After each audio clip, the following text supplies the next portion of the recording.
pagi Bapak Ibu, Saudara sekalian. Satu sukacita bisa hadir membagikan firman Tuhan pagi hari ini. Terima kasih kepada Boksu Jondi, Cuantau Brando dan Bapak Ibu Majelis yang mengundang untuk membagikan firman Tuhan. Saya datang dari Bandung, sehari-hari melayani sebagai dosen di STT Bandung. Ada beberapa Boksu Joshua, alumni dari STTB, kemudian juga sebentar lagi akan ada satu alumni yang lain. Nanti saya bagikan. Pagi ini kita akan merenungkan firman Tuhan yang sudah tadi dibaca bersama-sama dari 2 Korintus 4 ayat 7 sampai dengan 15. Kita akan baca sekali lagi 2 Korintus 4 ayat 7 sampai dengan ayat yang ke-13. Saya akan membacakan untuk Bapak Ibu dan saudara sekalian, kemudian kita akan fokus di beberapa bagian. 2 Korintus 4 ayat 7 sampai 13. Tetapi harta ini kami punyai dalam bejana tanah liat, supaya nyata bahwa kekuatan yang melimpah-limpah itu berasal dari Allah, bukan dari diri kami. Dalam segala hal kami ditindas, namun tidak terjepit. Kami habis akal, namun tidak putus asa. Kami dianiaya, namun tidak ditinggalkan sendirian. Kami dihempaskan, namun tidak binasa. Kami senantiasa membawa kematian Yesus di dalam tubuh kami, supaya kehidupan Yesus juga menjadi nyata di dalam tubuh kami. Sebab kami yang masih hidup ini terus-menerus diserahkan kepada maut karena Yesus, supaya juga hidup Yesus menjadi nyata di dalam tubuh kami yang fana ini. Maka demikianlah maut giat di dalam diri kami dan hidup giat di dalam kamu. Namun karena kami memiliki roh iman yang sama, seperti ada tertulis, aku percaya, sebab itu aku berkata-kata, maka kami juga percaya, dan sebab itu kami juga berkata-kata. Kalau kita mengikuti perjalanan hidup Rasul Paulus, terutama perjalanan pelayanan yang dikisahkan dalam Kisah Rasul mulai pasal 12 sampai ke belakang, kita akan menyadari bahwa dia sedang menceritakan sesuatu yang untuk kita sangat dramatis. Tapi itu terjadi. Itu terjadi dalam kehidupannya. Bahwa ketika Tuhan memanggil dia untuk memberitakan Injil kepada orang-orang non-Yahudi, itu berarti satu perjalanan hidup yang sangat banyak kesulitannya. Tapi Tuhan memberikan privilege itu kepada dia dari seseorang yang sangat menentang mengenai jemaat Tuhan, kemudian berjumpa dengan Kristus di dalam kemuliaannya. Dan ketika berjumpa, digambarkan di situ dia tidak tahan melihat cahaya yang silau itu. Dia mengatakan, siapakah Tuhan? Siapakah Tuhan? Kemudian Tuhan Yesus mengatakan, akulah Yesus yang kau aniaya itu. Satu perjumpaan yang kemudian mengubah jalan hidupnya 180 derajat. Dan kemudian dari seorang yang pembenci, penganiaya, dirubah menjadi seorang pemberita Injil Yesus Kristus. Kemuliaan Tuhan yang luar biasa yang dia jumpai, kemudian dia alami di dalam pelayanan demi pelayanannya selama 20 tahun berkeliling ke berbagai tempat. Belum ada pesawat terbang, belum ada kereta bus, belum ada kapal laut yang aman. Tapi dia lalui tahun demi tahun perjalanan misi pertama, kedua, ketiga, sampai yang keempat sebagai tahanan dibawa ke Roma. Dia menyaksikan, mengalami bahwa kuasa Injil itu sungguh sangat mulia. Sungguh sangat mulia. Ketika itu diberitakan bagaimana itu mengubah hidup banyak orang. Bagaimana para penyembah berhala yang sedemikian masif di kota Efesus, mereka rela untuk membakar berhala-berhalanya.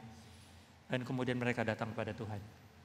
Bagaimana bukan hanya orang sakit disembuhkan, orang kerasukan disembuhkan juga. Bagaimana kuasa Tuhan dinyatakan dalam segala hal, dan ketika firman Tuhan diajarkan, diberitakan, bagaimana orang dengan haus datang untuk belajar firman Tuhan. Jadi dia mengalami apa artinya Injil itu adalah Injil yang mulia. Saya bersyukur bisa punya kesempatan berjumpa dengan Bapak Ibu Saudara sekalian. Selama ini sudah mendengar dari kanan kiri rekan-rekan gitu ya, tentang GMI Immanuel yang punya jiwa misi yang kuat. Tuhan pakai untuk melayani di banyak tempat.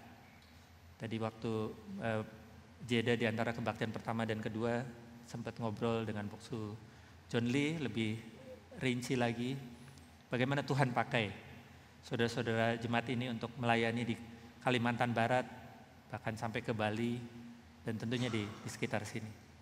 Dan saya yakin bahwa di dalam perjalanan itu para pendahulu generasi pertama maupun generasi-generasi berikutnya yang terlibat mengalami bahwa itu bukan perjalanan yang mudah.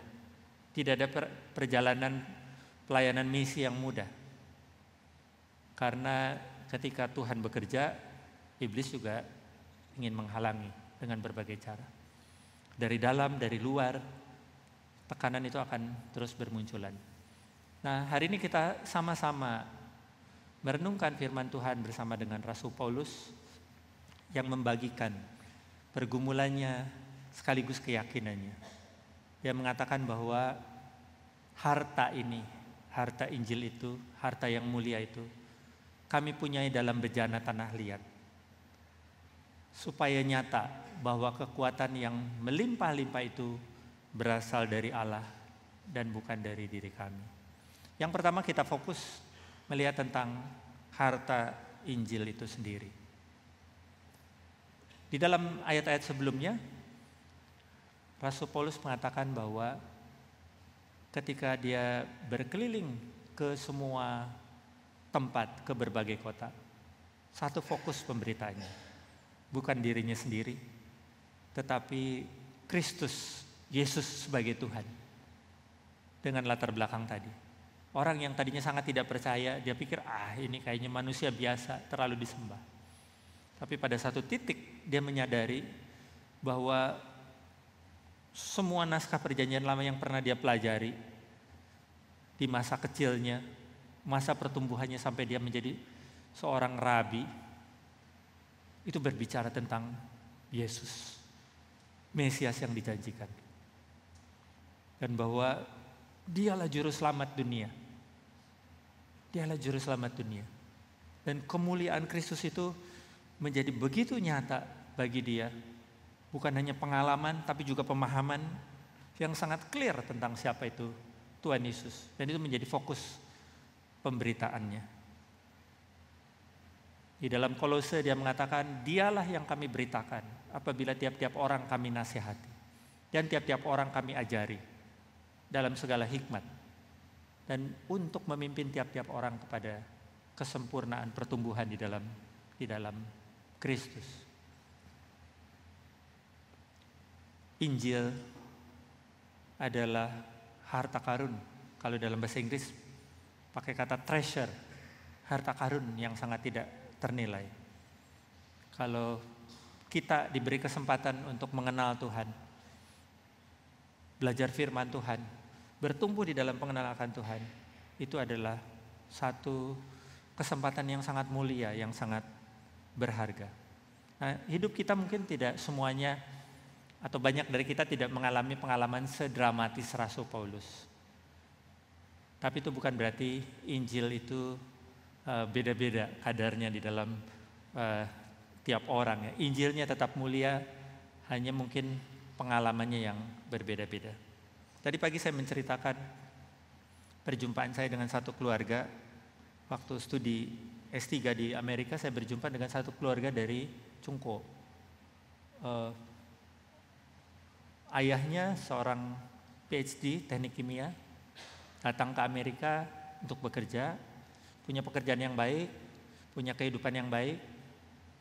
Tapi kemudian dalam satu titik dalam kehidupannya, dia berjumpa dengan Tuhan. Dan itu mengubah seluruh kehidupannya. Nah, apa yang berubah? Yang berubah lebih dimengerti ketika mendengar kisah tentang anaknya. Jadi dia mengatakan, saya punya 3 anak. Anak pertama dilahirkan dan dibesarkan di masa perang. Anak kedua dilahirkan dan dibesarkan dalam masa gencatan senjata. Anak ketiga dilahirkan di dalam masa damai dan dibesarkan dalam masa damai. Perang di mana? Perang di dalam rumah.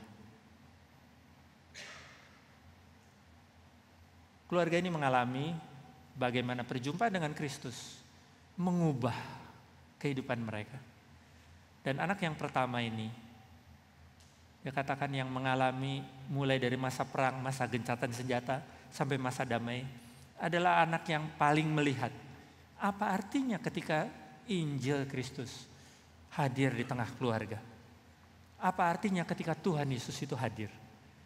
Bukan hanya dalam ibadah formal, ritual di keluarga, tapi bagaimana Injil itu mentransformasi kehidupan. Dan anak ini tumbuh menjadi anak yang sangat mengasihi Tuhan sejak usia yang sangat muda. Saya berjumpa keluarga ini, anak saya dengan anaknya dia sama-sama SMA. Dan anak ini tumbuh di dalam kematangan yang luar biasa. Hati yang dibentuk oleh Tuhan. Dan hati yang melihat apa artinya Injil itu adalah Injil yang mentransformasi kehidupan. Saya yakin Bapak Ibu, Saudara sekalian, Tuhan berikan anugerah dalam bentuk yang berbeda-beda untuk mengalami atau melihat Injil itu nyata. Dan itu terus berlangsung.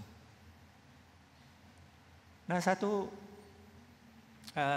catatan kaki tentang panggilan untuk memberitakan Injil. Apakah panggilan memberitakan Injil itu eksklusif hanya bagi Rasul Paulus? Eksklusif hanya bagi para pendeta gembala, para penginjil, atau seperti kami, dosen di sekolah teologi. Eksklusif bagi para majelis.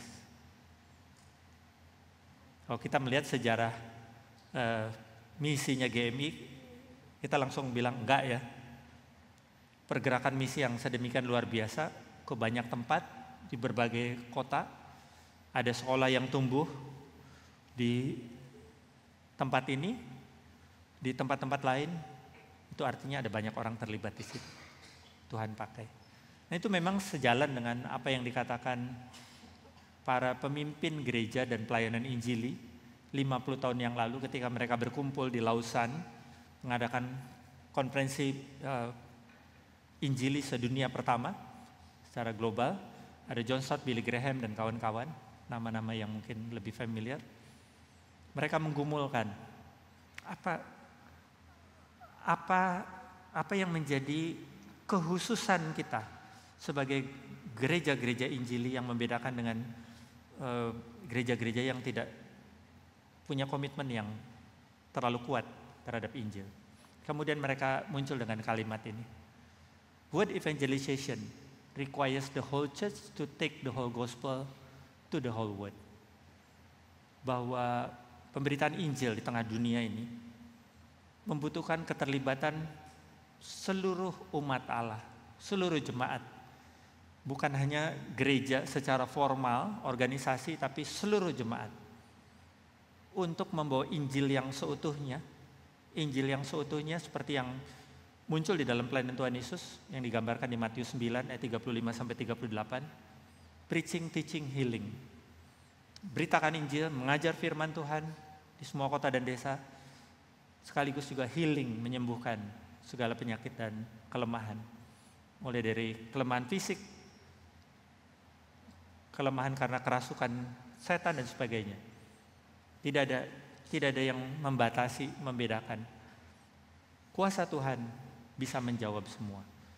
Bahwa Injil Kristus itu menyelamatkan kita dari murka Allah, tapi juga Injil Kristus itu memulihkan kita sejak di kehidupan saat ini. Meskipun kesempurnaannya baru kita akan alami setelah kedatangan Kristus yang kedua, tapi cicipan awalnya kita bisa alami seperti keluarga yang tadi, yang mengalami perubahan dari suasana perang menuju suasana gencatan senjata, kemudian suasana damai. Karena Kristus hadir di tengah kehidupan keluarga mereka. Nah, itu berarti bahwa Injil Kristus melibatkan kita semua. Kita semua adalah bejana-bejana itu.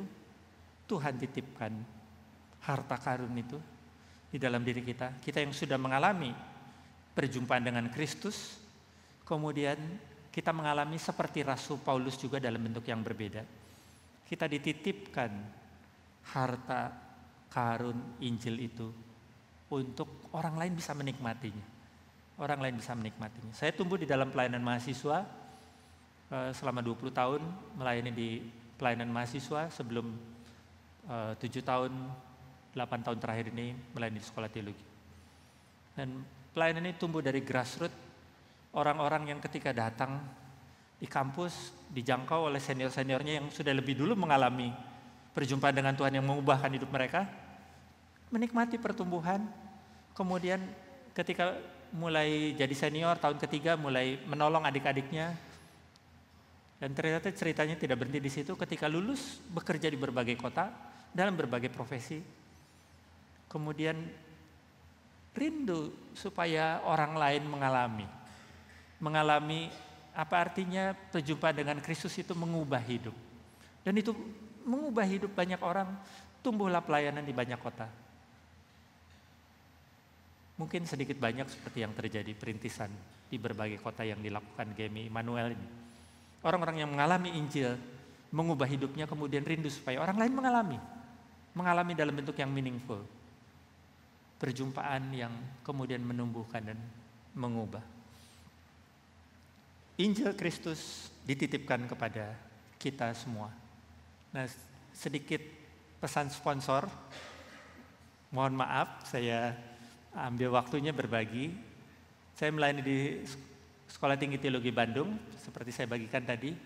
Dan kami melihat hal yang sama, bahwa ada program-program seperti sarjana teologi, magister teologi, yang dibutuhkan untuk mempersiapkan para pemimpin gereja. Gereja harus kuat, supaya misinya bisa kuat. Maka ada sarjana teologi, ada magister teologi, tapi juga ada sarjana pendidikan Kristen dan magister pendidikan Kristen. Karena kami melihat bahwa pendidikan Kristen, sekolah-sekolah Kristen itu perlu diperkuat. Bukan hanya guru agama kita bicara, tapi semua guru dan mereka yang memimpin di sekolah-sekolah Kristen perlu diperlengkapi dengan firman Tuhan dan dengan berbagai kemampuan pemahaman tentang pendidikan itu sendiri. Maka muncullah ada magister pendidikan Kristen yang fokus ke area ini. Dan kemudian dari beberapa program Emin, salah satu program adalah program Emin Marketplace. Yang saya katakan tadi, ada satu rekan yang akan wisuda sebentar lagi bulan depan. Bersyukur untuk cukup banyak, makin tahun makin banyak, ini sudah 6 tahun, mungkin masuk tahun ke-7. Sebagian datang dari Jakarta, dari Jawa Tengah, sebulan sekali weekend, jadi ada online-nya tapi ada on-site-nya juga.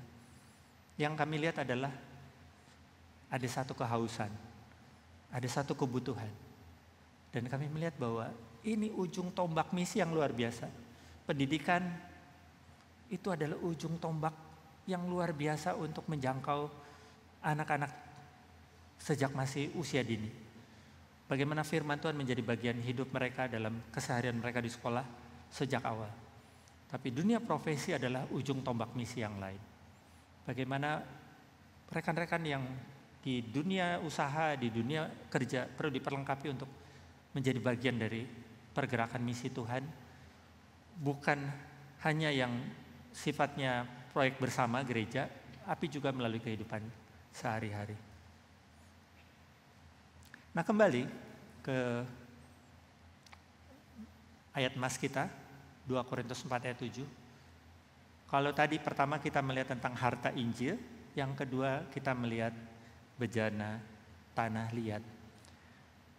Di masa perjanjian baru, bejana itu biasanya bejana tanah liat dipakai untuk wadah minyak zaitun, gandum dan sebagainya untuk keperluan sehari-hari. Kalau kita lihat tampilannya bukan tampilan yang mewah ya, karena memang untuk kebutuhan sehari-hari. Tapi juga dipakai untuk menyimpan barang-barang berharga. Jadi kalau mereka punya koin emas, perhiasan dan sebagainya, kalau mereka mau simpan, mereka masukkan, mereka tutup baik-baik, kemudian mereka kubur di dalam tanah. Nah, kita akan lihat apa kaitannya ini dengan bejana tanah liat ini. Ini bejana keramik, biasanya bangsawan, raja-raja punya ini, yang diukir, yang berwarna-warni, dan mungkin sangat mahal harganya. Nah, dalam kaitan dengan bejana tanah liat, di pinggiran kota Roma, Monte Testaccio, itu konon katanya ada satu bukit 20.000 meter persegi, mungkin seluas lapangan sepak bola. 20.000 meter persegi, tingginya itu 35 meter. Ya mungkin kalau gedung 10 lantai lah ya. Jadi seluas lapangan sepak bola, setinggi 10 lantai. Isinya apa? Nah, isinya adalah timbunan tanah liat. Konon katanya diperkirakan ada sekitar 25 juta keping tanah liat yang terakumulasi dalam waktu sekitar 100 tahun pada masa awal abad pertama. Kenapa begitu? Siapa yang rajin mengkoleksi gitu? Kok bisa sampai ada sebanyak itu? Jadi menurut para arkeolog, mereka mengatakan bahwa pada masa itu bejana tanah liat itu saking tidak berharganya, kalau sudah selesai dipakai untuk menyimpan, kemudian perhiasannya dikeluarkan, emasnya dikeluarkan, kemudian dihancurkan dan dibuang. Begitu juga untuk yang keperluan sehari-hari, yang ini lebih lama ya mungkin. Selesai dipakai, kemudian dihancurkan, dibuang. Tidak bisa dihancurkan total, tapi juga tidak dirancang untuk daur ulang, jadi akhirnya numpuklah sampai sebanyak itu. Rasul Paulus menggambarkan kerapuhannya, menggambarkan ketidakberhargaannya sebagai bejana tanah liat seperti ini. Kalau kita ingat Rasul Paulus, dia seorang yang luar biasa, sangat pintar, sangat luar biasa terpelajar. Surat-surat perjanjian baru sebagian besar dia yang menulis. Orang yang sangat luar biasa hebat, orator yang hebat, yang bisa mempersuasi sedemikian banyak orang. Tapi dia menyadari bahwa hidupnya adalah hidup yang tidak berharga, kecuali kalau Injil Kristus yang mulia itu kemudian memberi makna kepada dirinya. Saudara-saudara, ketika kita muda, ini usia kayaknya masih mungkin 20, 30, 30-an ya mungkin ya. 30, 40, kita melihat dunia itu ke depan, terbuka. Saya ingat waktu saya baru lulus kuliah, wah cita-citanya banyak. Impiannya banyak, melihat dunia itu. Saat ini usia saya sudah 57, mungkin beberapa Bapak Ibu ada yang mirip-mirip gitu ya. Sampai 55 masih merasa 50-an, masih melihat dunia ini terbuka. Begitu nyebrang sedikit, 56 mulai tahun lalu, mulai ada kesadaran. Apalagi tahun ini 57. Dunia ini sedang menyempit. Menyadari hidup manusia itu terbatas. Hidup manusia itu terbatas. Sehebat apapun orang, ada orang yang ingin mendirikan monumen yang besar, ingin dikenang seumur hidup. Saya baru bicara dengan satu orang rekan, ada yang dia berjumpa dengan orang yang ingin meninggalkan satu legacy yang wah gitu. Tapi apa yang terjadi? Yang terjadi adalah hanya beberapa bulan kemudian orang sudah mulai lupa tentang dia. Pelayanannya tentunya terus berlanjut, tapi orang tidak terlalu mengingat dia. Makna hidup terletak di dalam makna hidup yang lebih besar. Ketika hidup kita ada di dalam bingkai rencana Allah yang besar, misi Allah yang besar, pekerjaan Allah yang besar, dan kita diizinkan untuk masuk di dalam bingkai cerita itu. Disitulah makna hidup kita. Sehingga meskipun hidup kita ini berlalunya buru-buru, firman Tuhan kan mengatakan begitu. Tapi kemuliaannya ada di dalam ambil bagian, dipanggil untuk menjadi bagian dari rencana Allah yang agung dan yang mulia. Rencana Allah yang tidak akan berhenti sampai kesudahan zaman, dan ada pengharapan, bahkan ada kebangkitan di kehidupan yang akan datang, dan kita masuk ke dalam kemuliaannya. Rasul Paulus menyadari bahwa hidupnya singkat, hidupnya sangat rapuh, hidupnya hanya seperti bejana tanah liat. Tapi di dalam kehidupan yang rapuh itu, dia dititipkan harta Injil yang mulia.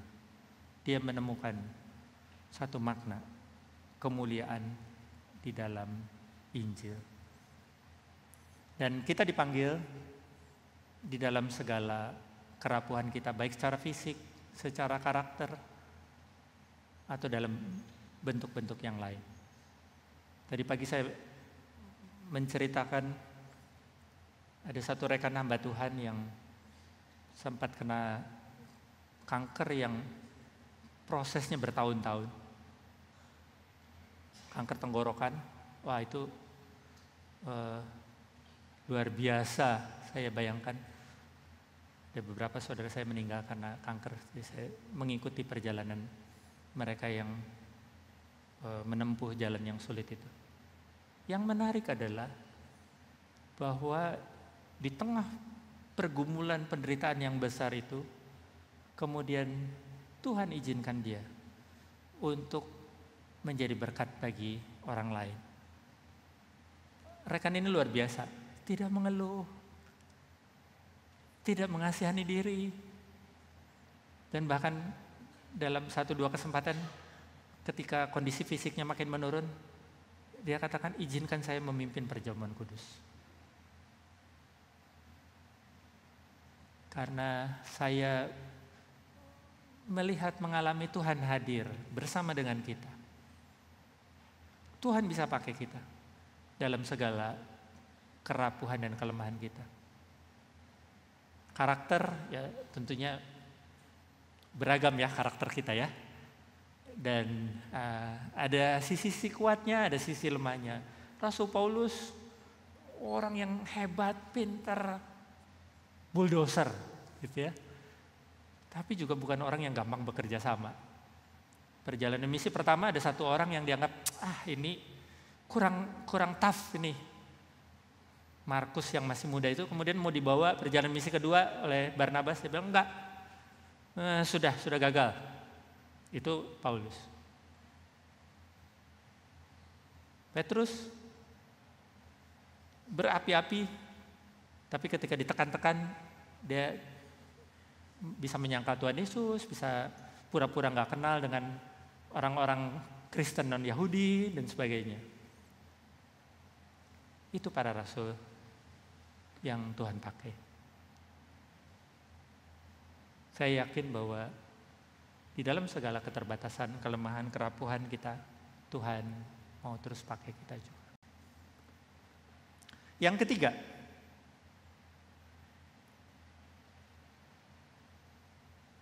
harta yang mulia itu dititipkan kepada hidup kita yang rapuh. Bagaimana mungkin itu bisa berjalan? Bagaimana misi Tuhan tidak nyangkut dalam hidup kita? Nyangkut di dalam kemalasan, ketidakseriusan kita, atau kekurangsungguhan kita? yang kadang-kadang mungkin meskipun banyak rajinnya.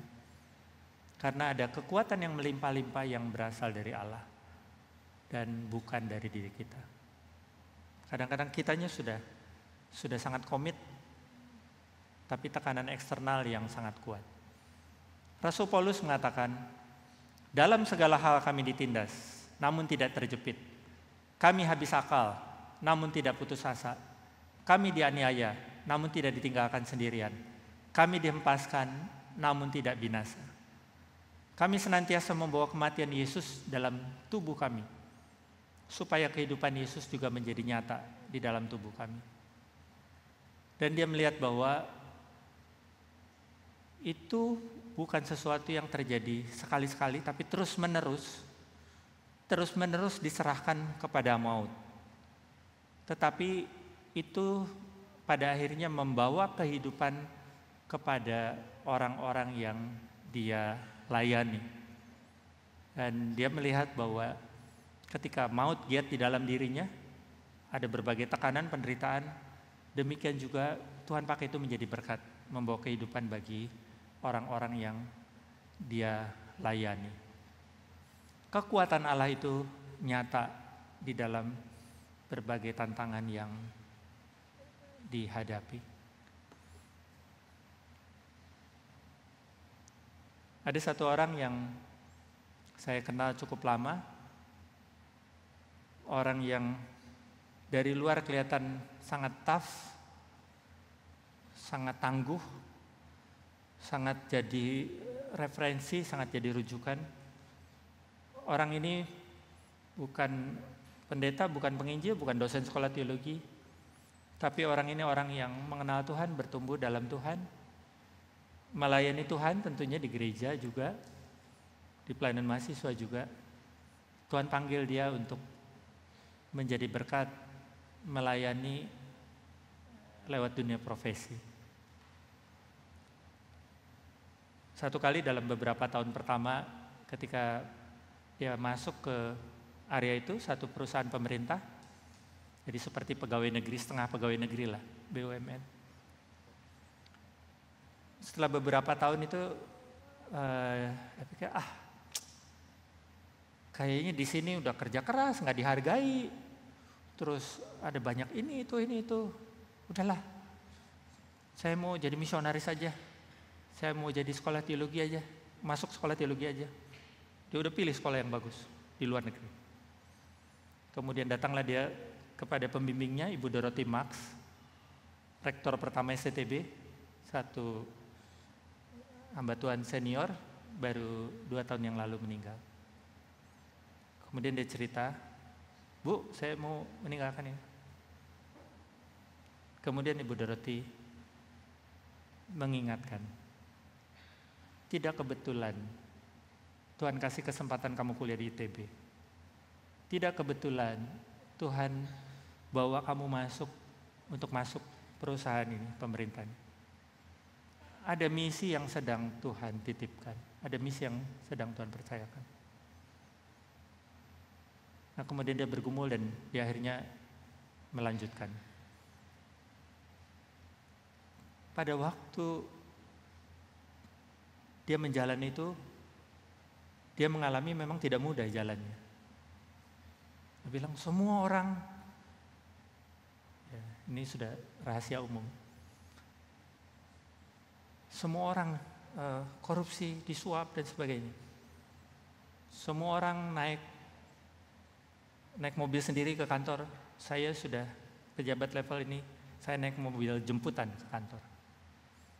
Tapi bukan itu, bukan sekedar itu, bukan sekedar dia bertahan hidup dengan integritas, tapi ada banyak tekanan yang terus dia alami. Pada satu titik, misalnya dia mengatakan, aduh saya capek, udah capek-capek nih bikin undang-undang, orang-orang pintar dilibatkan, udah jadi nih.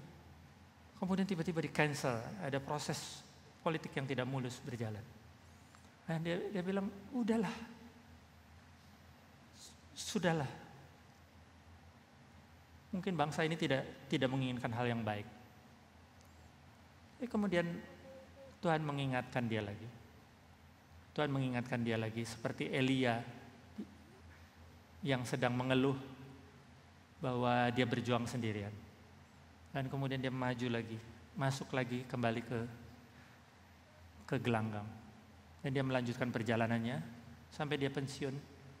Dia menjadi orang yang dihormati oleh kawan dan lawan.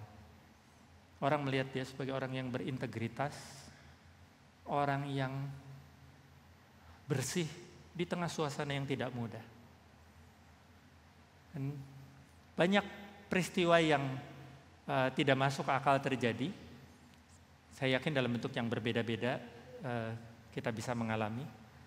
Tapi dia mengatakan misalnya satu kali dia PI orang karena dia mau disuap.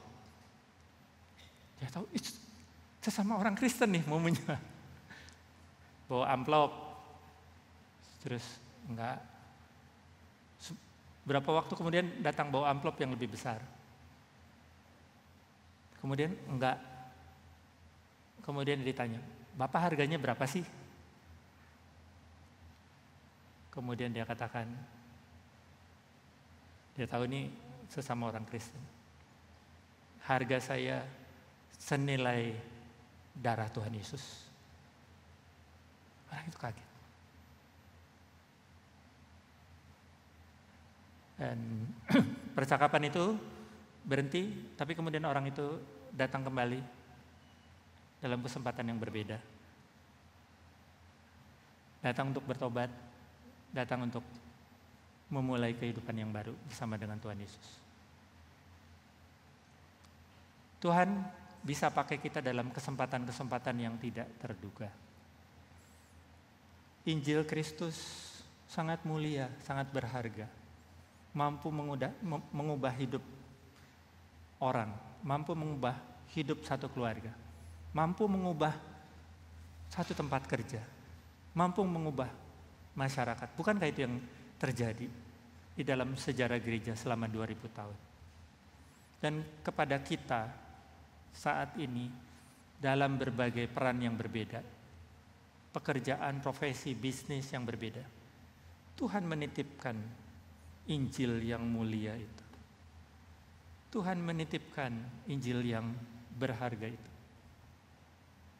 untuk kita bisa menyatakan terang Tuhan. Tidak selalu dengan banyak bicara, tidak semua orang pintar bicara, tapi dengan integritas kita, dengan kasih kita, pengabdian kita, dan tentunya pengenalan firman, akan ada kesempatan-kesempatan yang bermunculan di mana orang pada dasarnya akan datang mencari Tuhan, ingin menemukan sumber pengharapan yang kekal yang bisa menolong mereka.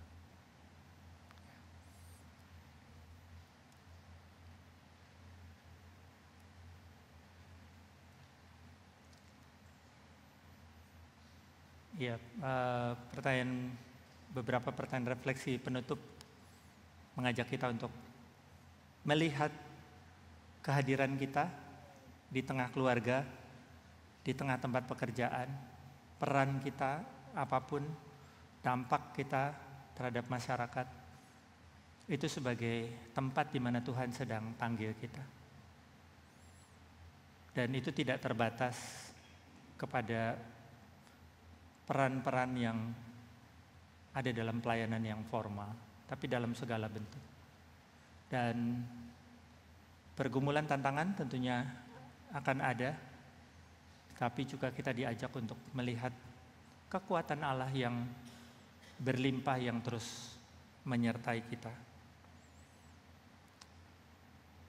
Ada satu kalimat yang muncul di ayat yang pertama dan ayat yang ke-16 yang kita baca renungkan, itu ayat 7 sampai dengan 15, khususnya 7 sampai 13 tadi. Tapi di depan dan di belakang ini ada bingkainya. Rasul Paulus ketika mengatakan harta dalam bejana tanah liat ini, dia mengatakan, sebab itu kami tidak tawar hati. Menghadapi banyak kesulitan, sangat wajar kemudian orang mundur. Sudah capek jadi orang benar, capek jadi orang berintegritas. capek memberitakan Injil, capek ikut misi. Rasul Paulus mengatakan, tekanannya banyak, penderitaannya banyak. Tapi kuasa Allah yang berlimpah itu juga luar biasa. Dan Injil ini sedemikian mulia. Tidak layak untuk dikubur, dilupakan begitu saja. Dia mengatakan, sebab itu kami tidak tawar hati. Sebab itu kami tidak tawar hati. Meskipun manusia lahiriah kami makin merosot, tetapi manusia batiniah kami makin tumbuh. Pengalaman kita bersama dengan Tuhan akan makin memperkuat kita untuk perjalanan demi perjalanan berikutnya yang tentunya tidak dijanjikan lebih mudah. Kiranya Tuhan memberkati kita, kiranya Tuhan menolong kita.